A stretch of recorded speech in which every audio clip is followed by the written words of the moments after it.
Welcome to the Gaudium et Spes podcast, where every other week we bring you Catholic teachings and stories of faith from people throughout the Diocese of Pensacola-Tallahassee.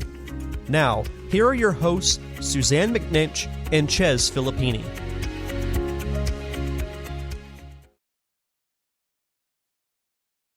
Well, hey, everybody. Welcome to another episode of the Gaudium et Spes podcast. We are not in the studio today. We are in an esteemed location with Father Tim Holeda here. Father Tim, where the heck are we, sir? This is the rectory of the Co-Cathedral of St. Thomas More. You still got that title. It has not quite been transitioned over to Tallahassee's church?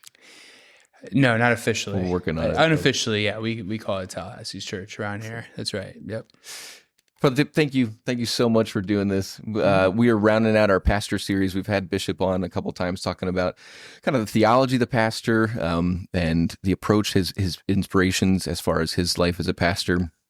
We have had Father James Valenzuela on to talk about his time as rector of the other cathedral. And so now we got the rector of this cathedral, the very Reverend Tim Holeda. Father Tim, you just got off vacation, though?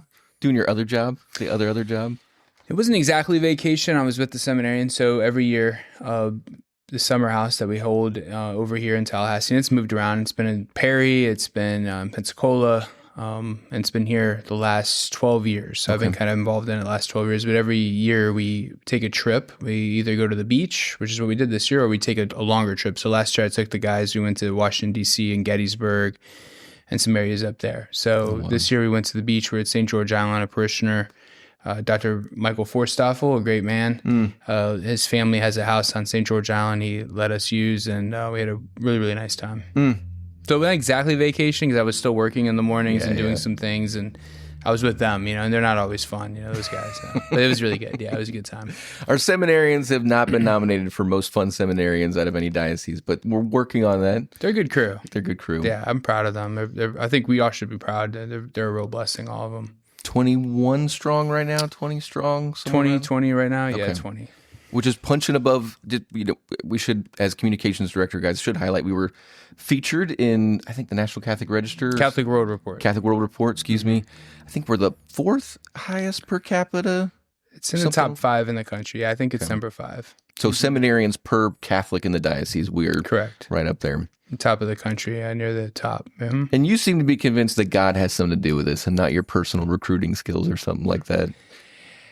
I am. I think, because I don't do that much. I don't feel like I do a lot. I mean, I feel in some ways it feeds itself. We have great guys, and that's attractive to other men who are discerning.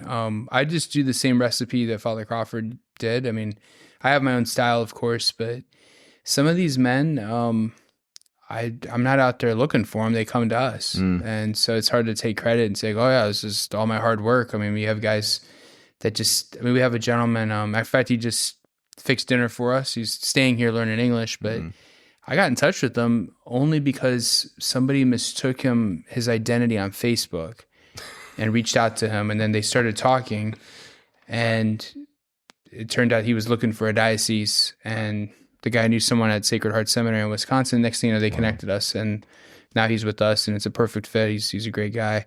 So again, I didn't recruit him, so to speak, right? It's sort of just Providence brought us together, and there's been a couple of stories like that with some of the guys. So I'm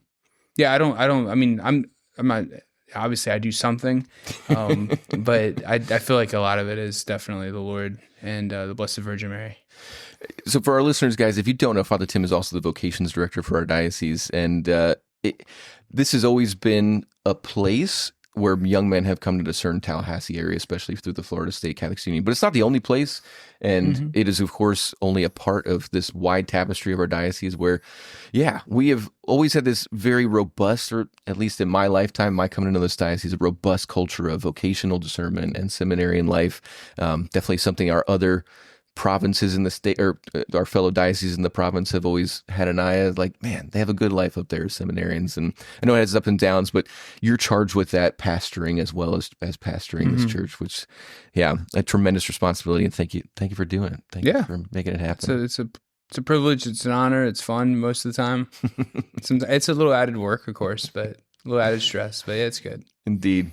What we do, the main thing we're talking about here today is we are just wrapping up this art, not the art of the pastor, but have been looking at this unique reality in the church, which is to be not just a pastor at any point in church history, but especially a pastor in the 21st century is a different ballgame. In America, it's a different ballgame. There's a lot of factors involved.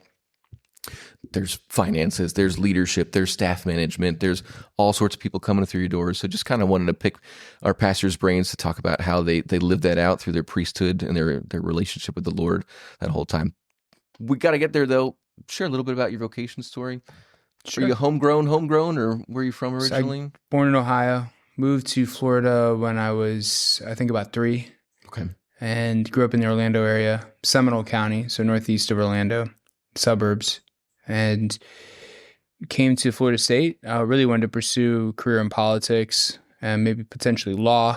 I was in the Marine Corps Reserve, and that was part of, connected to that in some way.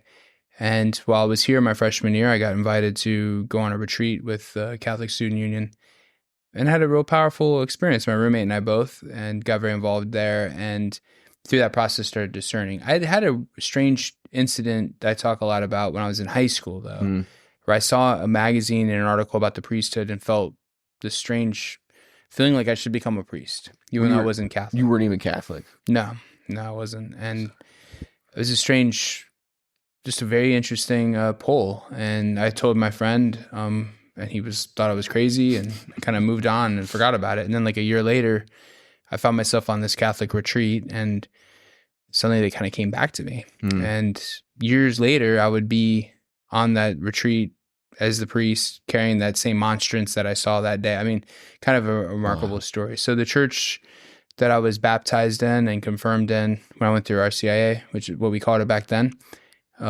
is the church I'm here now serving at. So it's kind of a cool story. Bishop Parks actually saw me recently, of happy memory of our diocese, right? And he said, "Father Tim, rector of the Co-Cathedral." He was like, "Who would have thought?" And I was like, kind of offended, like, what are you saying? What are you trying to say here? And then later we saw each other that night. Later on, we were having a cigar, and he said, like, "Who would have thought? Like, that's amazing because you were baptized here and you went to school." So I was like, okay. But I thought he was saying, like, who would have thought you'd do this? Wow, okay, like, I'm sorry. Pickens is slim. Sorry, they don't have a lot of options, I guess. Yeah. This conversion experience leads to, right after graduation, right, to discern, exploring this possibility further. So you went down to seminary 2004 or 5? Right. So I had a little delay in going to seminary because I said I was in the military, and I got activated during Operation Iraqi Freedom. I didn't go overseas, stayed stateside and did that for a little while. So I delayed my graduation a year. And then I went into seminary at St. John Vianney. I did a year there in pre-theology, went on to St. Vincent de Paul. I took a break from seminary for a year, got into sales, really, of financial products, came back, and then got ordained and served the Blessed Sacrament for 5 years, which is our neighboring parish. And then I've been here ever since. So I've been here 10 years now as of July 1st. And I've been the rector 4 years. Dang. So it's a happy home now. It is home. Does it feel like home now? It does. I was pondering this. I've lived in this house longer than I've lived anywhere, which is interesting, right? I mean, longer than any place I lived in growing up, or I've lived here in this house longer than any other place in my life. So it's kind of interesting. Yeah, it does feel like home. It's still, rectories have a strange feel. They never feel quite like home because it's not yours. But yeah, no, it's very comfortable here. Yeah. We've been asking, before we get into kind of your pastor, your style as a pastor, or how you try and live out this calling, just influences as far as pastors you've seen. You mentioned you were in the Marine Corps. I don't know if any of that leadership style has stayed with you, or maybe as a what not to do or something like that. But just people, pastors, priests, even fathers, people in your life who have showed you like this is what it means to lead people as a Christian pastor in your life. In terms of priests, I had some great priests, especially Father Tugwell, Monsignor Crawford, of course, rest in peace. When I got the great priests in the seminary, great teachers down there. Every priest has, I think every priest becomes a conglomeration of all these other priests that they've been around. So, you have a priest that you just experience him in the confessional, and you say, "Wow, there's something about this that's special. I want to incorporate that into my ministry." But there might be other elements that it's not really your cup of tea or something like that. So there's always a lot of priests. I could name a lot. Those two come to mind first. And then as a young priest working with Father O'Sullivan, Monsignor O'Sullivan, Blessed Sacrament, great learning. I learned from him. I learned from Father Zalewski, Father Care. Serving 6 years with Father Care. We went through a lot together. We went through the fire that we had here, went through COVID, and then he did the renovation, and he did a lot of things here. And just his calmness and coolness, and just sort of, he's a surfer, This is just observing him from afar. I wasn't here around, but I met Father Care when I was a student at Florida State. He was the assigned chaplain here for Catholic Student Union, and he was just like, the vibe is cool, calm, collected, fun. He doesn't scream rector, prim and proper, He's not, I never really saw him stressed. Yeah. You know what I mean? Despite them, there was through some tough things. Somebody walked in the Co-Cathedral and set it on fire. Yes, yeah. Yeah, which leads to the renovation and stuff. And he just kind of did it. And it's it's an incredible renovation. He did a fantastic job. It's something to be proud of for sure. It's a beautiful church. Real quick, Monsignor O'Sullivan, if you weren't ever in Tallahassee, you probably didn't know him because he was at Blessed Sacrament for forever. He's still here. And you caught him probably at the tail end. And of course, you probably knew him in college, just going over to Blessed Sacrament stuff. A little bit. What kind of old Irish pastor style did you get from him? He was very kind. He let me do what I wanted. He didn't ask a lot of me. Yeah. Mainly because I think he'd been through so many different associates over the years. Yeah. I don't know if he had just kind of given up or knew that they were going to do whatever they're going to do anyway, but he asked very little of me. He wanted me to kind of learn on my own. He didn't ask of me to do a lot of administration. Okay. There's good and bad in that, right? So I didn't learn a lot about finance council, parish council, any of those sort of things. I just never did any of that stuff. His attitude was, you'll have time for all that later. And he was right. Right now, enjoy being a priest, take your time and so on. So I really appreciated that. He was very frugal, very methodical. And also when things would happen that oftentimes like a crisis blows up, that's really not a crisis. It just feels like one in that moment. And he would just give it a few days, give it the weekend, and everything was fine, And so I kind of learned that kind of way he'd approach things. He'd seen a lot by then, so he knew, well, let's just see what happens on Monday. I'd be kind of like, we got to do something about this. And he'd be like, well, we'll worry about it Monday or something. And sure enough, after a couple of days, cooler heads, and it was not that big of a deal, Priceless experience. Wow. Okay, so not many rectors of the Co-Cathedral have spent most of or a lot of their formative time here. I don't know if you remember those first few weeks upon knowing you're going to be named rector of the Co-Cathedral, or those first few weeks just serving as that. What the experience of stepping into the shoes, if you have a memory of that. So, I think there's been a real transition at the Co-Cathedral. I think it started, when I came here in 2016, it may have been starting already, but Father John and I saw it go from a parish that really was seen as just serving the campus. And you had families that came here, but there wasn't a whole lot offered because there wasn't a lot of takers, right? Yep. So you could offer something, but not a whole lot of people would participate because it just wasn't that kind of population here. People came here primarily, I think, because they liked the liturgy, and they weren't necessarily looking for a community, and they weren't necessarily looking for ministries and opportunities. We've always had just a couple little ministries that were here. So over the last several years, I noticed that was starting to change. Okay. So when I first came, we had, for example, in the summertime, we would actually eliminate one of our Sunday masses. So we had, I think it was an 8:30 and then a 10. And so we would get rid of both of those and just have a 9:30, because otherwise both masses were very lightly attended. Yep. It just didn't seem to make sense. By the time COVID ended, that wasn't a possibility anymore because there's so many more people coming to mass. So what we've seen, with that, like the transition, like seeing this growth in families and people coming to mass here gradually over time. And I think the renovation had a lot to do with that too, attracting people here. And there's just been a lot of people moving to town, a lot of people working in government. That so when I knew I was becoming a rector, I just started immediately thinking about like what I felt like the direction that St. Thomas more needed and like where we needed to go from here. So where I'd say like Father John, especially the last few years, like the focus on the physical plant right? Of getting this place ready, having this beautiful church, worship space and everything, along with some other things that he did, like the kitchen renovation and so on. Now I was like, okay, we're going to focus on like what goes on here. Right. And so that's been sort of my focus. I had like I think it was a 5-point, I should know this offhand, but I had a vision that I put out there to the parish, and like, this is what I want to try to accomplish. And so I thought, frankly, I just hit 4 years of being pastor or the rector here. I thought we'd be a lot further ahead. Things move a little slower than I thought.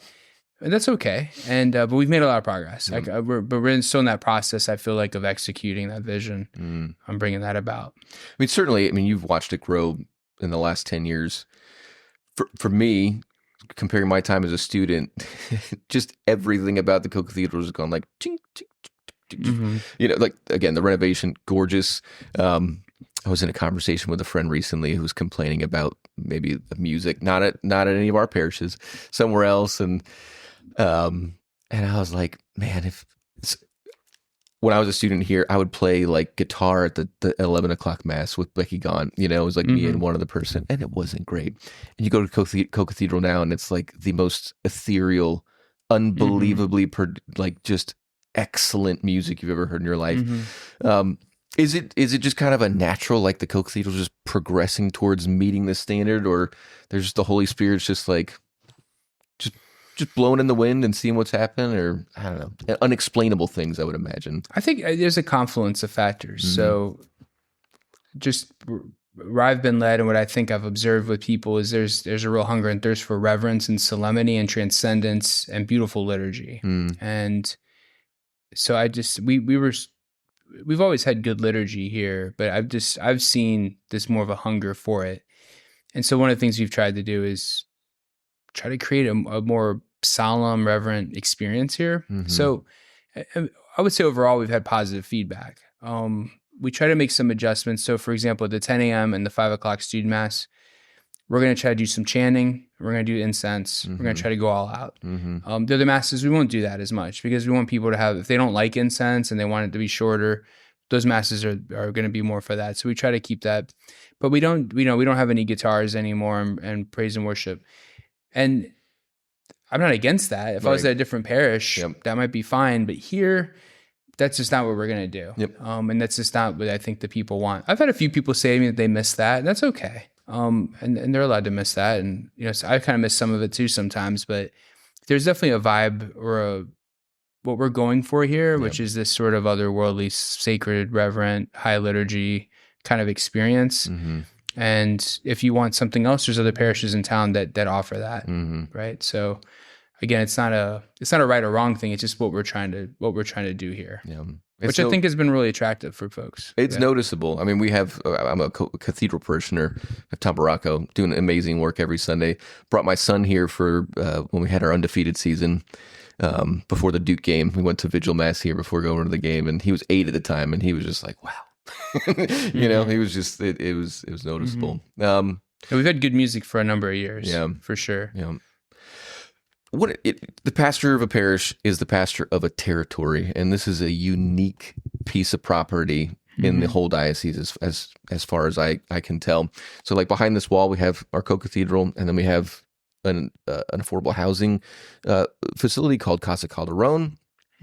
Out that behind the camera is Florida State University. And then a little bit over there is the state capitol. And then a little bit over there is the governor's mansion.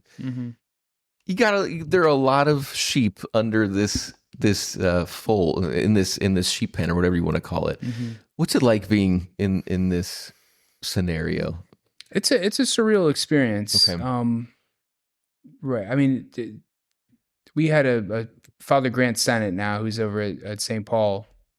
When he was here as a deacon and he was preaching, he came to me, and I'd forgotten to mention this to him, but one Sunday after the masses, he came over to me and he was like, man, I was preaching and I looked over all of a sudden and there's the governor staring at me, looking kind of mad or whatever. And I was like, oh yeah, I forgot to mention that. Like the governor comes here sometimes. So yeah, you'll be preaching and see Governor DeSantis sitting there. And then if you're watching the news, you may see him on the news, like talking to someone on the news, or there's other figures here, the Attorney General, a lot of the legislators, Supreme Court justices.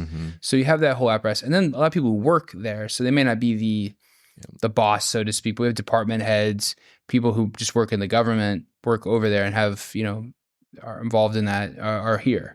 So it's something to consider. It's a responsibility to preach, to keep that in mind as well. But also just to be mindful that these are also public servants that are, I think, for the most part, doing their best, right? They're trying to serve us, and so it's a delicate thing, right? Because we want to preach the truth, the gospel, and so on, but we also have to keep in account. This isn't just these aren't just people who are. These are people who are really involved in the process, right? And their lives are involved in it, and their families are involved in it, and so on. Then you have the students. So when you come to Mass at the student Masses, and even a lot of these students remarkably are going to early Masses now, which is really interesting. But they used to almost always go to late Mass. Now I see them at 8 a.m. I've seen a lot of them at 10, 12. They're all there.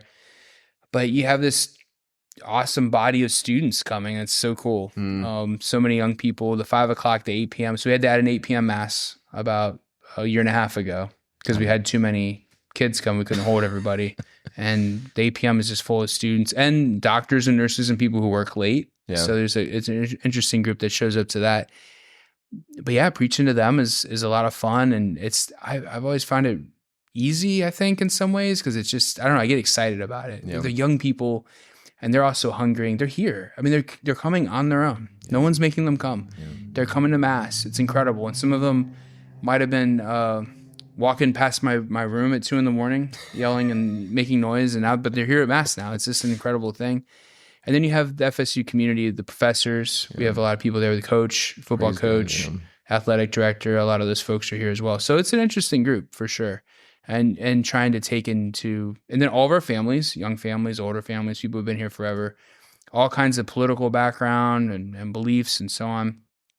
So you gotta, how do you minister to a whole group like this? Well, right? that's what like when you're on that campus, you go across Tennessee Street. If you saw Coach Norvell, it's a little bit of it's a starstruck kind of experience. You can't do that as his pastor, there's kind of like these are all my sheep. And that doesn't mean like I get to tell them how to live their lives in every moment of every day or something like that. But I can't be starstruck, I can't be walking around like, wow.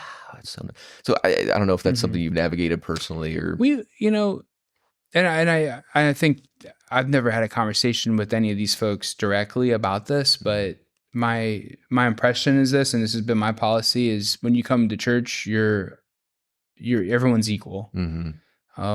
So even when our governor comes, he keeps a pretty low profile. Like a lot of people don't even know he's here, but we don't like save seats for him or make a fuss. I don't point it out. And I don't think he would want me to. Yeah. The coach is the same way. He keeps a low profile. And I don't want anybody bothering them because they're here for Mass. They're here to worship God. Yep. And I think it's a beautiful thing when you have people from all walks of life, income, race, whatever, sitting in a pew right next to some of the most powerful people in the state. But we're all equal in that moment. We're all receiving communion. We're all receiving the blessing. We're all worshiping God together. I think that's a beautiful vision, right? So I don't think they would want this, and I certainly don't do it. I don't try to draw any attention to them or point them out or look at them, or I don't want them to be uncomfortable either. I think they want to come to a place where they feel normal too. I'm sure they're kind of tired of it too. I imagine they probably get tired of it. You mentioned it, if we're characterizing it as some kind of like, it's an exclusive club on the hill or something like that. It is, with all these things, it's a thoroughfare. Like this campus is this camp, not Florida State, this church campus, people are just walking through it all the time. Yep. Your staff deals with people walking through it all the time. Tell me about that kind of day-to-day, the experience of openness and navigating. Sure. I mean, we're in an area that there's a lot of people who are, as you said, transient. There's homeless folks. There's all kinds of characters. It's very interesting. So like we mentioned, our HUD housing place right next door. So a lot of those residents kind of traverse our property to get to the bus stop or just to go wherever they're going. And they're great, but they're not necessarily Catholic. They're not necessarily parishioners. But they're great. They're great people, and it's kind of adds to the fun around here. Some of them are characters I've gotten to know, but we have a lot of folks that, every day's an adventure here. You never know what you're going to see. You can be at Mass, and like I said, you have these kind of important people, so to speak. And then you can have a guy just kind of come off the street, and come to Mass, right? And we're going to treat him well too. So, and that happens pretty frequently, yeah. But we do, unfortunately, because of the nature of this place, we have to be very careful about security, right? Which is unfortunate, but that's just the reality. Yeah, the governor's mansion has very large fences and walls all the way around. There ain't a fence inside. No. So I have to be I'm always mindful of the alarm system, and the doors are locked. And some people make fun of me. I'm kind of obsessed with it. But I was also here when a fire was set in our church, so I'm pretty concerned. I take a responsibility for that. I don't want anything to happen to our church. Being a pastor in this day and age is about managing people, and you don't have to shout out anybody, but the sorts of people you rely on to help you guide and lead this place, that you've come to know over the years, love over the years, appreciate over the years. And again, Dasha Nixon comes to mind for sure as somebody here, but what's the collaboration like as a pastor with staff and key volunteers? And it's important. This is a huge, someone told me one time it's like a cruise ship here. There's just always something happening, day and night. Most evenings there's cars full in the parking lot and just activities going on.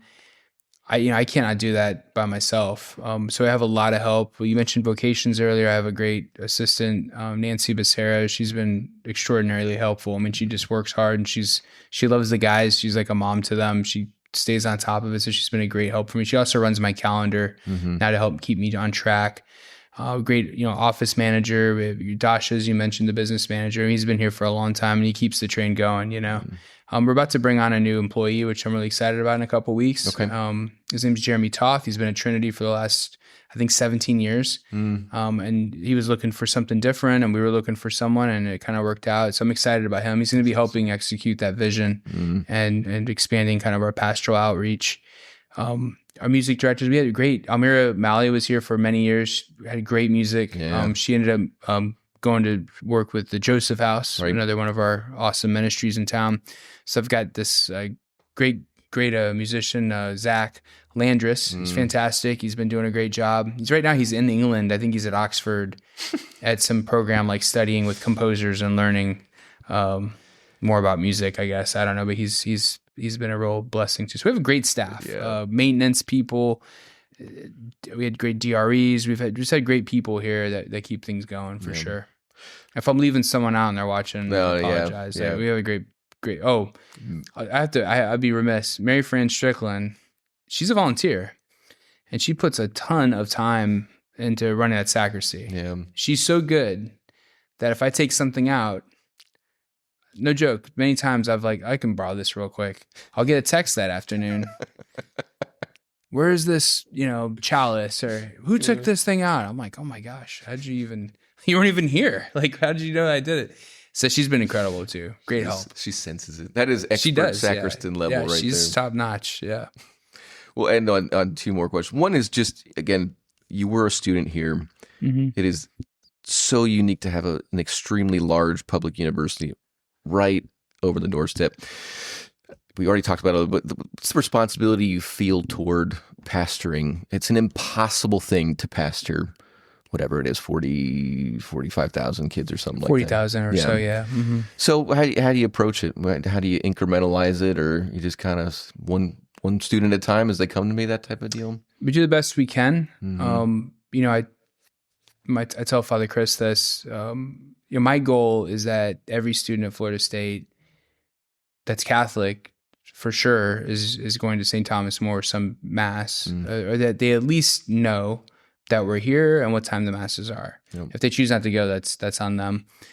So that's my goal. I want this to be available to them, and they know that we're here and we're available to them, right? And that we're here to minister to them. It was a real powerful moment when we had the shooting. And I feel like that was very symbolic. We had the shooting last year across the street, and we could hear the gunshots here, and It was kind of a crazy experience, but so many people, staff and students ran here and they ran to the church and we protected them. And they ran there crying and they were traumatized, but we took care of them. And Mary Fran was there. She happened to be there setting up for Holy Thursday. And we had other staff members that jumped in and started giving them water and bringing them things and just making sure everybody, and these were adults, these were children, these were everybody, families that were visiting campus for the first time. So that was to me like a real symbol of what we are, that this is this place on a hill that's just a light, and hopefully people, when they need us, a lot of times they will come and we protect them, right? We're here to serve them, we're here to pastor them, and that's what we're here to do. So we do the best that we can. I think if you, like you said, yes, I mean, this campus is my territory, so to speak. So canonically, I'm responsible for every soul there. If I think of it in those terms, that's pretty terrifying, right? So what I do is I just entrust it all to our Lord and to the Blessed Virgin Mary, and we do the best we can and leave it up to God and to, as I said, the Blessed Mother. So, and we're seeing amazing things happening here. Incredible numbers of people coming to Mass, students, OCIA, like over 100. We have over 600 in Bible studies. It's just our second year with Focus, over 600 in Bible studies. It's incredible. It's incredible. And they think we could be up to 1,000 at the end of this year. So that would be pretty mind-blowing. Yeah. We did Man Up Monday. We have 50. I mean, I got 30 to 50 guys coming at 6:15 in the morning on Mondays to have some coffee and talk, hear me blab. I just think that's incredible that these guys are coming, that they're just, I'm not paying them and they're not being forced. It's just amazing. So it's a real blessing. It's fun. It's exciting. Yeah.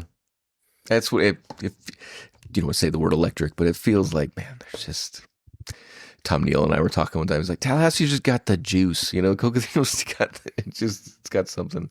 We'll end there.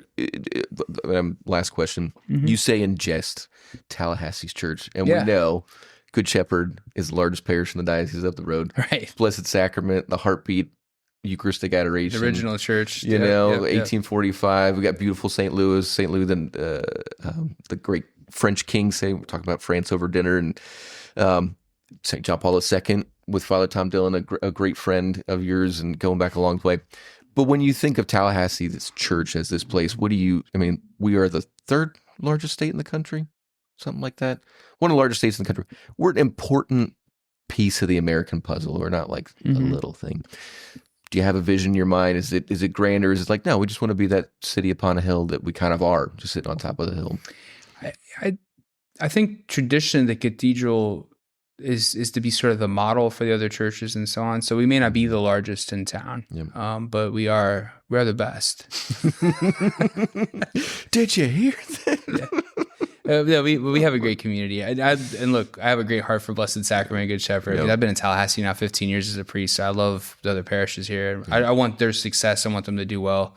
Even Father Tom Dillon, which is hard to say. It's hard to bring myself to say it, but very proud of him and the work he's doing down there too at John Paul II. But yeah, I just think there's something about the cathedral. This is a place that gathers people together. It should have some kind of, it sort of leads the way in liturgy. It should be that place of culture. It should be that place of study. It should be that place that's just a little bit different, right? Where you would expect to see, these leaders and people in the community coming together to worship and so on. So kind of jokingly, I talk about Tallahassee's church as kind of like like a brand or something like that. And probably because there's when I say that, I'm not really thinking about other Catholic churches. I'm thinking about other churches. Yeah. And kind of joking, like tongue in cheek against, especially some of our competitors downtown, if you will. So it's kind of, this is Tallahassee's church. This is where Tallahassee comes to worship. You know what I mean? So it's just kind of fun. It's kind of proven true. There's a lot of people coming around here and are loving it. So, well, Father Tim, we'll leave it there. Thank you so much for your heart, your dedication, your love for the Lord that just pours out into this ministry. That it's a big job, but you're doing it, man. Thanks, Chaz. Yeah, appreciate it. All right, turn it back over. Suzanne and I will close you out in the studio. We'll see you in a couple weeks. Thank you for tuning in today to the Gaudium et Spes podcast. If you would like to know more about our podcast, please visit our website, gaudiumετspes.net, or go to ptdiocese.org and click the button that says podcast. If you listen to the audio version from an app such as Apple Podcast, Spotify, or iHeartRadio, be sure to rate, review, and comment. If you watched us on YouTube, be sure to like and subscribe or leave us a comment there as well. Thank you for joining us.